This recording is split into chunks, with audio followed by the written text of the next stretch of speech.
Bond deal के perspective से बहुत ही बिगड़े हुए हैं क्योंकि बॉन्ड डील परसिस्ट कर रही है 4% के ऊपर और उसी का खतरा दरअसल ग्लोबल मार्केट्स पर इस समय बना हुआ है। तो कल एक और सत्र था और ये लगातार तीसरा सत्र था दरअसल डाउ जोन्स के लिए, जहां पर कमजोरी के साथ कारोबार बनता दिखाई दिया। ये सेल ऑफ क्लियरली हमने देखा है आपके S&P और नैस्डैक में भी परसिस्ट कर रहा था। अब कुछ डेटा पॉइंट्स आए हैं जो दरअसल बॉन्ड डील को और फ्यूल करते हुए दिखाई दे रहे हैं। दरअसल कल शाम को जो यूएस के रिटेल सेल्स आए वो ज्यादा मजबूत आए हैं अनुमान के मुकाबले। ये बेसिकली कह रहा है कि कंज्यूमर सेंटिमेंट जो है वो रेजिलिएंट है और ऐसे में जो फेडरल रिजर्व की तरफ से वो अग्रेसिव रेट कट्स आने वाले थे उस पर संदेह बनता हुआ दिखाई दे रहा है। रिटेल सेल्स का जो नंबर है वो करीब 0.6% बढ़कर आया नवंबर के लिए। उससे पहले करीब 0.4% मंथ ऑन मंथ ऑटो कंपनियों को छोड़कर अगर आप ध्यान दें रहा है। तो इन नंबर्स पर स्ट्रेंथ जरूर बनती हुई दिखाई दे रही है।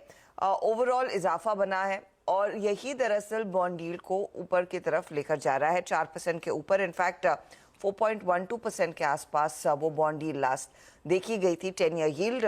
और इसके बाद ऑफ कोर्स जैसे आपने मेंशन किया दो स्टेटमेंट्स आने थे।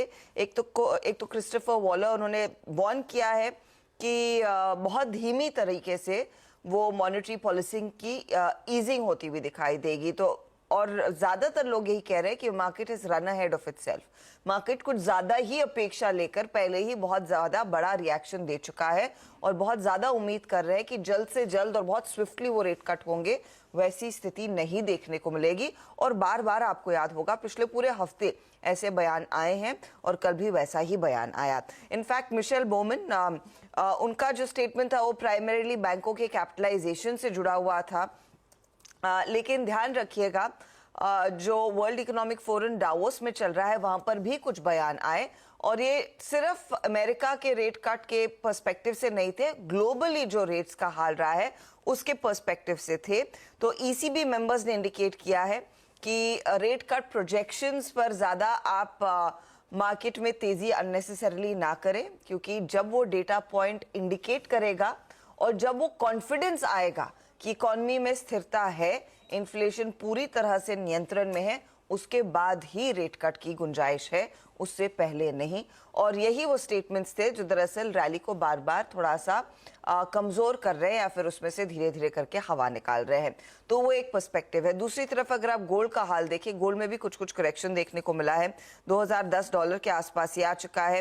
कच्चे तेल में थोड़ी सी स्टेबिलिटी बनी है, लेकिन उस टेंशन में कोई ईजिंग नहीं है क्योंकि अमेरिका फिर से कुछ येमेनी ठिकानों पर हमला करता हुआ दिखाई दिया। लास्ट टाइम तो हमने देखा था अच्छा खासा रिटेलिएशन हौती की तरफ से आया था। $78 पर स्थिर है इस समय ब्रेंट। तो पिक्चर ठीक नहीं है, स्थिति अच्छी नहीं है। कोई ऐसा पॉजिटिव क्यों नहीं है, क्योंकि जिस बड़े ट्रिगर पर तेजी आई थी कि रेट शायद पहले कट होंगे, बार बार लोग आकर कह रहे हैं कि आराम से होगा, जल्दबाजी बिल्कुल नहीं है। और वही दरअसल नहीं होते हैं तब तक और फिर उसके बाद वो और लक्ष्य दूर चला गया। इन्फ्लेशन 3.4 पे पहुंच गया 12 के दिसंबर में। सारे समीकरण बिगड़ते चले।